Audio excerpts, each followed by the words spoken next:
Bonjour, c'est Parenthèse, la saison 4. Bienvenue à Parenthèse, le balado pour les parents francophones de l'Ontario. Aujourd'hui, nous accueillons Catherine Gosselin qui nous parlera de l'alimentation et l'allaitement. Alors, bonjour Catherine et merci d'être ici avec nous aujourd'hui. On va commencer avec quelques questions selon toi. Qui es-tu et que fais-tu? Bonjour, merci de me recevoir. Je m'appelle Catherine Lavoie-Gosselin. Je suis franco-ontarienne, originaire d'Orléans, à Ottawa, et je suis consultante en lactation. Alors, j'ai la chance de travailler avec des beaux bébés et leurs parents tous les jours. Parfait. Et pourrais-tu aussi me parler un petit peu de ce qui t'a amené dans ta carrière de consultante de lactation? Oui. Quand je suis tombée enceinte en 2017, je suis vraiment tombée amoureuse du monde de la périnatalité. Tout était super intéressant pour moi. J'étais vraiment en admiration devant ce que le corps d'une femme pouvait faire. Puis je l'ai su parce que soudainement, les livres qui n'étaient pas des romans, qui étaient au sujet de la grossesse et tout ça, m'intéressaient vraiment. Puis j'ai toujours, moi, préféré les romans. Donc, ça, je savais que j'étais passionnée par ça. Puis en 2018, j'ai donné naissance à mon garçon à l'hôpital Montfort.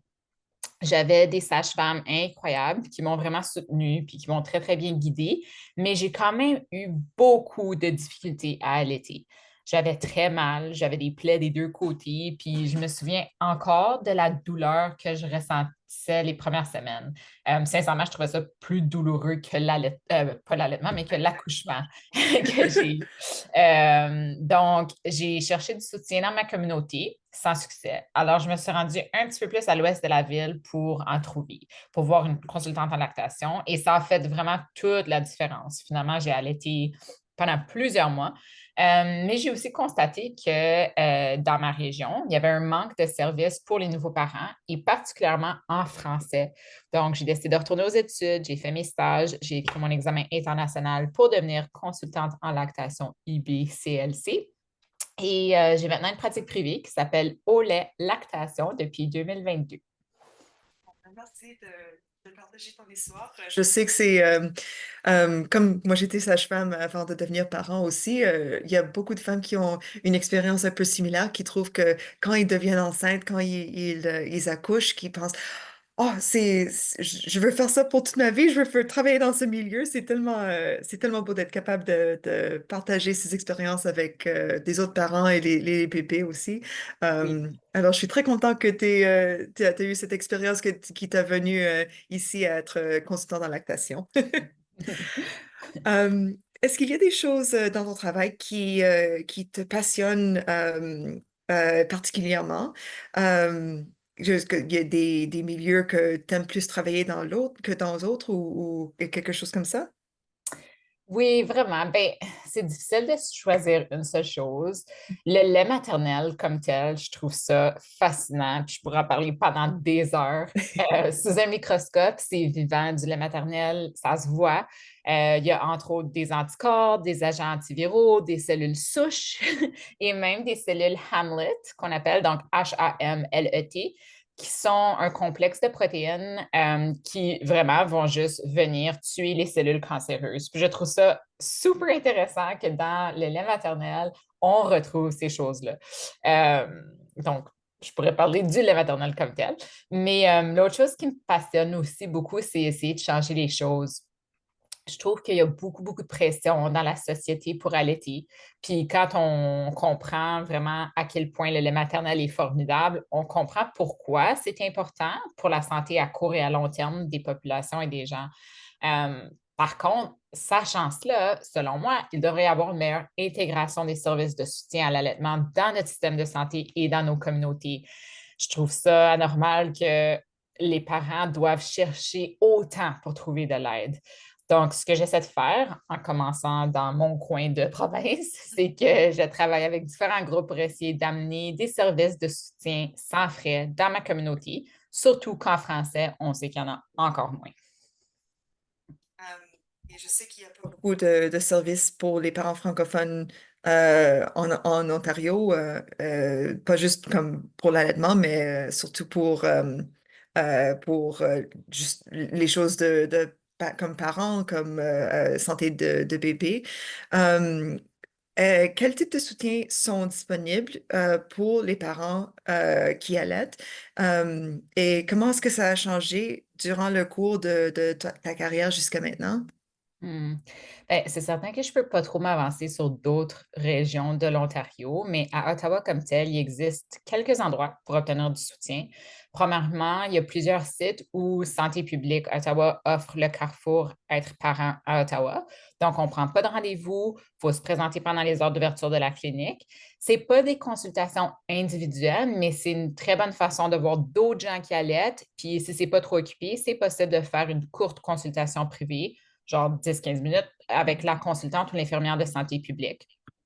Il y a aussi du soutien qui est offert sous une forme ou une autre. Ils sont tous un peu différents dans les différents centres de santé communautaires de la ville. Donc, ça peut être des consultations individuelles sans frais sur l'allaitement, des groupes de soutien en mode virtuel et même des sessions juste pour aller peser son bébé. Malheureusement, la plupart de ces services-là ne sont pas bilingues et certains sont seulement disponibles si on vit dans une région assez rapprochée physiquement là, de l'endroit où ils sont offerts. Donc, on se retrouve avec une certaine inégalité à la fois pour les francophones et aussi pour les gens qui sortent un peu de ces régions-là. Une autre chose qui existe aussi, c'est des cours d'allaitement prénatal. Donc, pour se préparer à l'allaitement, encore une fois, à Ottawa, sont offerts en anglais seulement. Puis, au privé, il y a des consultantes qui peuvent venir à la maison, mais à ce moment-là, il faut débourser de sa poche pour obtenir de l'aide. Donc, Mhm. comme je disais tantôt, on se retrouve avec une grosse pression pour allaiter, puis des services ici et là, mais ils ne sont pas accessibles à tout le monde. Donc, idéalement, selon moi, tous les parents auraient accès à des services de consultation privée où est-ce qu'on peut prendre un historique de santé complet, prendre le temps d'écouter les parents, examiner le bébé et conseiller la diade gratuitement. Mais on est vraiment loin de cela. Au contraire, depuis même un peu avant la pandémie, on remarque qu'il y a eu beaucoup de coupures, puis il y a moins de services que ce qui était offert avant. Alors, je sais qu'on a beaucoup de soutien, pas beaucoup de services. C'est pourquoi que c'est tellement un problème. On entend toujours, oh, allaiter, c'est naturel, c'est la plus belle chose du monde. Mais c'est quoi comme les avantages de l'allaitement qu'on devrait encourager et aussi soutenir? Ouais, c'est une bonne question parce que c'est vrai qu'on parle toujours de comment c'est naturel, puis comment c'est beau, puis tout à fait, c'est beau, puis c'est naturel, mais ça ne veut pas dire que c'est facile. Puis quand on n'allait pas parce que c'est difficile, on se retrouve avec une population qui est moins en santé. Donc, ça devient vraiment une question de santé publique.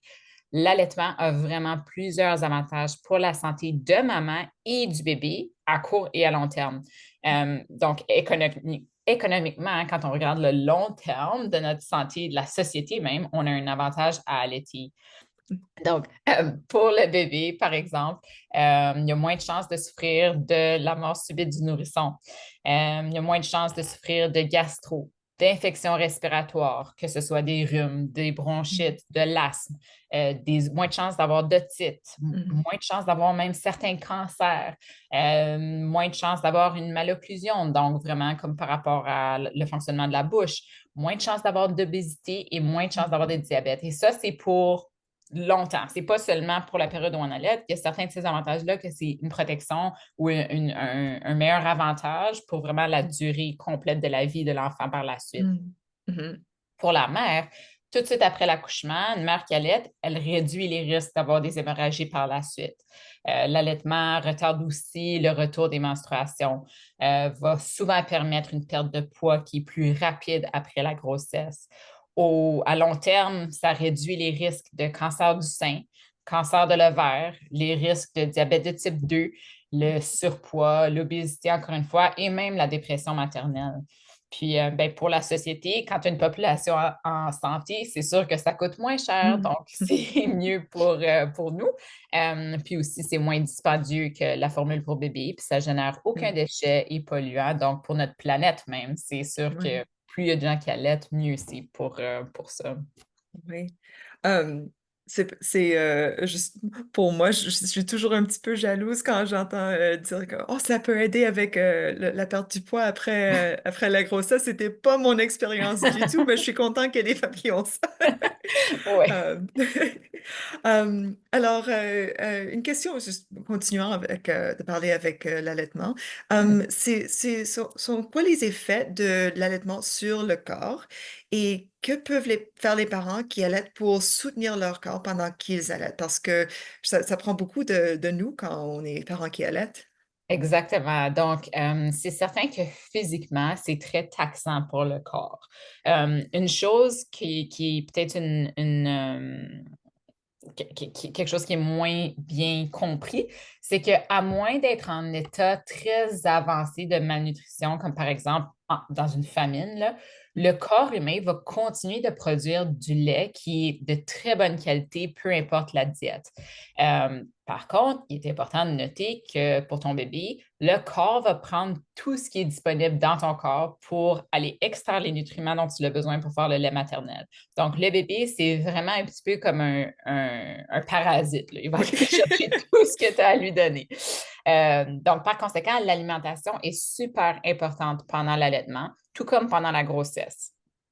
Quand on parle plus spécifiquement d'exigences caloriques, quand on allait, c'est à peu près la même chose que pendant la grossesse. Donc, on parle en moyenne de 2200 à 2700 calories par jour. Donc, environ 300 à 500 calories de plus que notre niveau normal, si on veut. On encourage encore une alimentation saine, donc riche en fruits et légumes, en grains entiers et en protéines. Puis, on peut surveiller notre alimentation pour nous, non pas pour le lait, mais vraiment parce que comme mère, c'est difficile. On peut s'assurer d'avoir assez de fer, de calcium et de vitamine D parce que c'est souvent les carences qui vont se présenter en premier. Si on est végétarien ou végétarienne, c'est possible aussi qu'il va falloir supplémenter avec du B12, un complexe B12.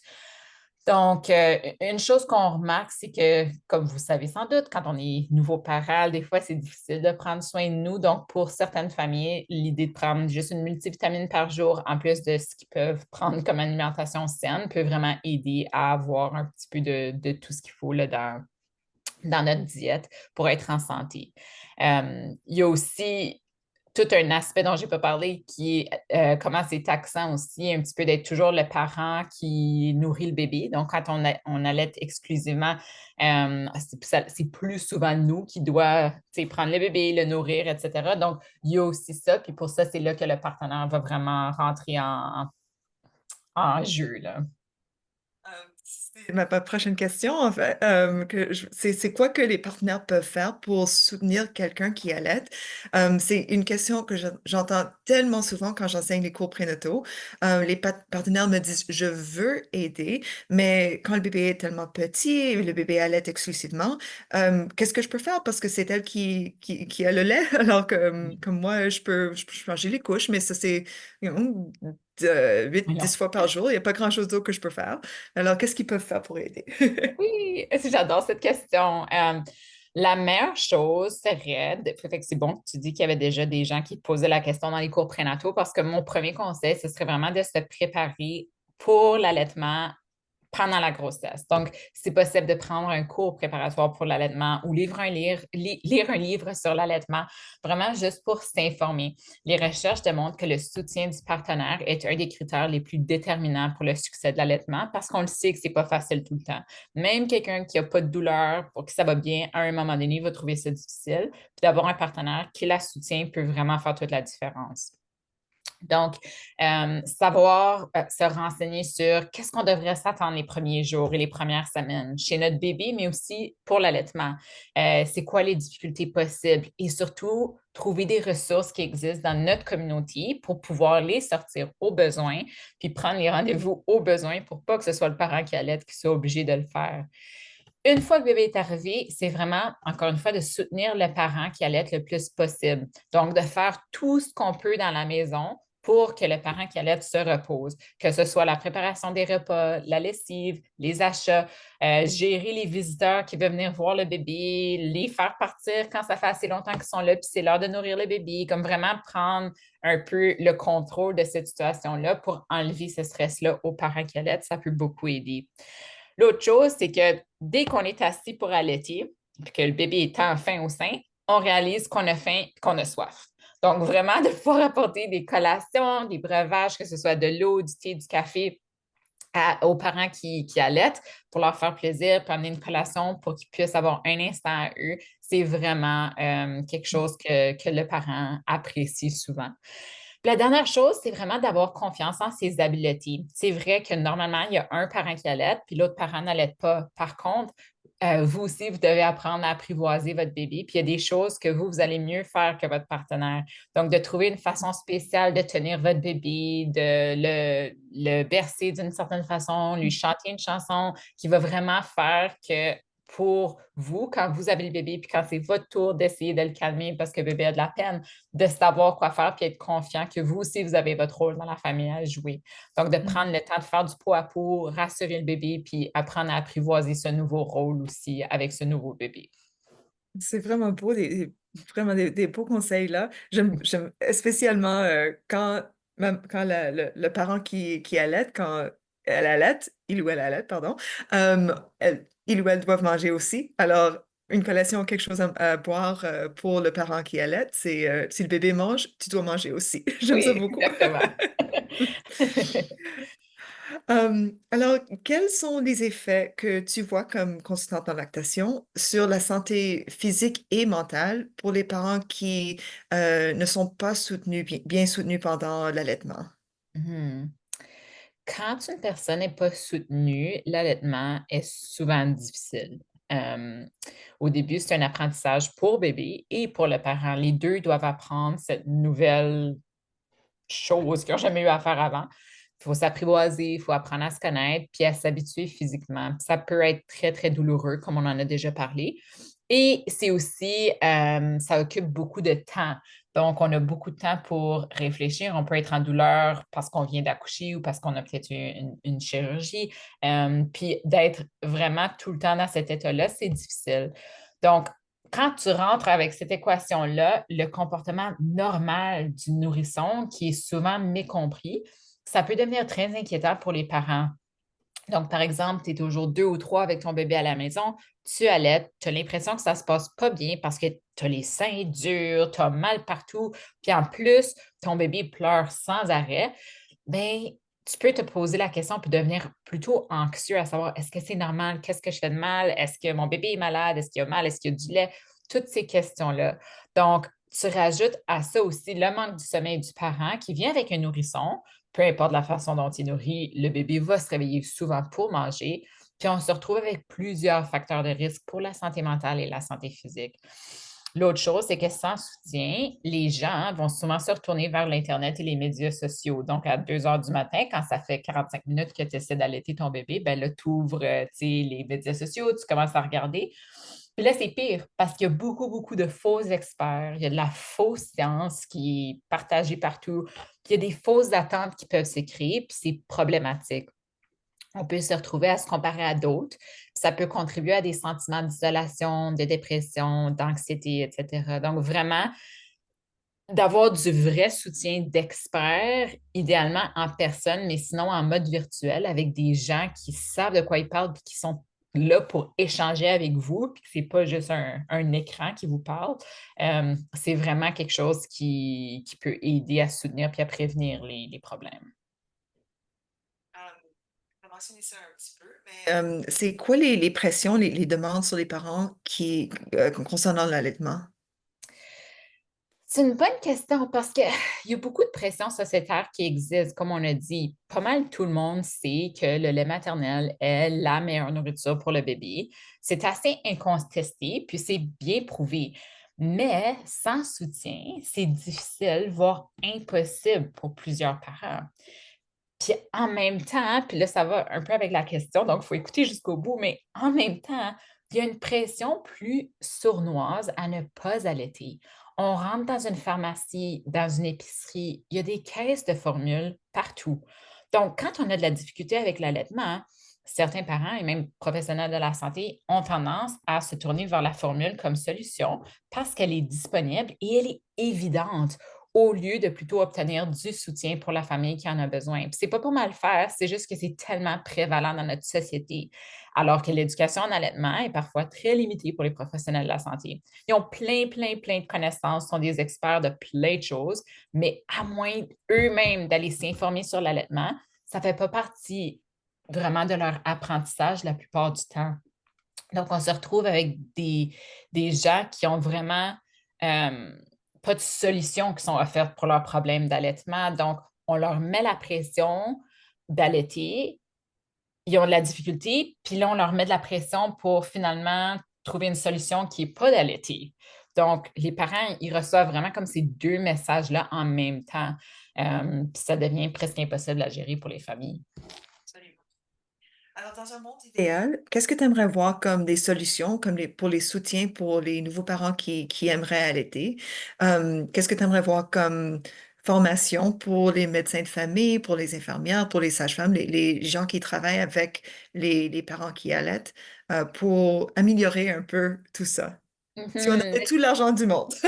Si on avait tout l'argent du monde, j'aimerais que les familles qui veulent allaiter aient accès à du soutien personnalisé, individuel, intégré dans nos cliniques de soins primaires, sans frais, autant qu'ils en ont besoin.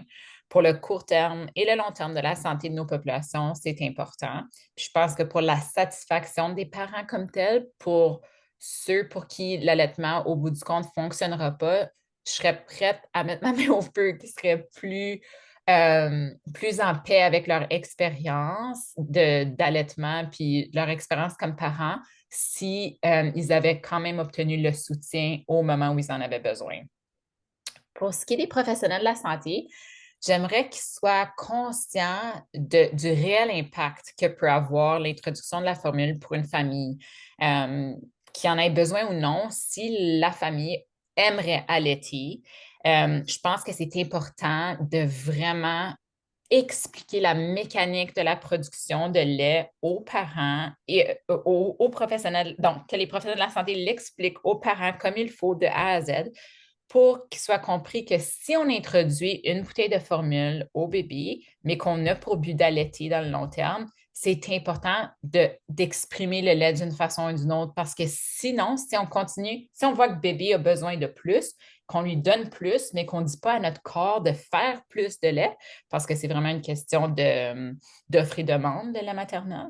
Donc, si on ne vient pas stimuler cette demande-là, l'offre ne sera pas là non plus. Puis éventuellement, c'est là qu'on va se retrouver dans une situation où est-ce qu'on n'aura pas assez de lait pour le bébé. Donc, vraiment, la base là, de la mécanique de comment faire plus de lait, je pense que ce serait vraiment très différent si ce message-là était donné à tous les parents qui avaient, à un moment ou un autre, besoin de supplémenter pour leur bébé. Donc, je trouve que trop de fois, on conseille la formule sans adresser les problèmes d'allaitement. Et puis, si on a des auditeurs enceintes maintenant, est-ce que tu aurais des conseils pour comment ils peuvent se préparer pour allaiter? Oui, donc s'informer et s'éduquer sur l'allaitement pendant la grossesse, c'est vraiment la clé du succès. Surtout quand c'est notre premier bébé, on a plus de temps maintenant qu'on va en avoir plus tard avec un nouveau bébé. Donc, c'est toujours bien de profiter de ces moments pour se renseigner. Puis aussi, s'informer vraiment sur le comportement normal du nourrisson pour savoir un peu plus à quoi s'attendre, surtout si c'est notre premier enfant, peut vraiment nous aider à avoir du succès pour l'allaitement. Finalement, discuter avec son professionnel de la santé aussi pour voir si l'expression manuelle du colostrum avant l'accouchement est sécuritaire pour eux. Et si oui, de le faire. Je trouve que c'est vraiment quelque chose qui peut nous aider à être plus confortable avec notre corps, avec le lait comme tel, la production de lait. Puis ça peut prévenir des difficultés dans les premières heures avec notre nouveau bébé si on trouve qu'effectivement, il a besoin d'être supplémenté. C'est toujours quelque chose de bien à avoir puis à savoir tout. Est-ce qu'il y a des ressources en ligne que tu pourrais recommander pour les parents qui allaitent? On va lier tout ça dans les notes pour cet épisode, mais s'il y a des ressources en particulier que tu aimes utiliser. OK, oui. Ben, c'est drôle, mais vraiment, les ressources qui sont disponibles sur le site de Meilleur départ de Nexus Santé, justement, sont vraiment super bonnes. Particulièrement le guide L'allaitement, ça compte, guide essentiel sur l'allaitement pour les familles. C'est un format PDF qu'on peut télécharger puis imprimer ou simplement lire à l'écran. Pour vrai, c'est une excellente ressource qui passe de A à Z, pas mal l'équivalent de ce qu'on trouve dans un cours d'allaitement prénatal. Donc, vraiment, si on le lit une fois de A à Z puis qu'on le garde près de où est-ce qu'on prévoit allaiter notre bébé pour les premiers jours, ça peut vraiment nous calmer, puis ça peut vraiment nous donner les informations dont on a besoin pour passer à travers des premiers jours qui peuvent être un petit peu difficiles. Merci beaucoup pour ton temps et toutes les informations. Je trouve ça vraiment très utile. J'ai appris beaucoup aussi, moi, même si j'ai déjà allaité mes 3 enfants. Alors, j'espère que nos auditeurs vont apprendre des choses aussi. J'ai une dernière question que je pose à tous les participants qui sont parents sur ce balado. C'était quoi ta plus grande joie comme parent? Oui, j'adore cette question. Ah, je pense que c'est encore aujourd'hui de les voir s'épanouir et s'émerveiller. Quand on a un nouveau bébé, ils sont émerveillés par le monde entier. Puis maintenant, mes enfants ont 6, 4 et 1 an. Puis je trouve qu'ils le font chacun à leur manière. Donc, ils sont chacun émerveillés à leur façon par des petites choses puis des grandes choses. J'adore les voir interagir avec le monde qui l'entoure. Donc, je trouve que moi aussi, ça m'aide à voir le monde un petit peu différemment. Merci encore une fois. Et peut-être on va se rencontrer encore en parlant un petit peu plus de l'allaitement. Je pense que c'est un sujet que beaucoup de parents, ils veulent plus d'informations, surtout dans leur langue maternelle. Alors, merci beaucoup encore d'être ici avec nous aujourd'hui. Oui, ça me fait plaisir. Merci beaucoup. C'était Parenthèse, votre balado à destination des parents francophones en Ontario. On espère vous revoir pour le prochain épisode. À bientôt!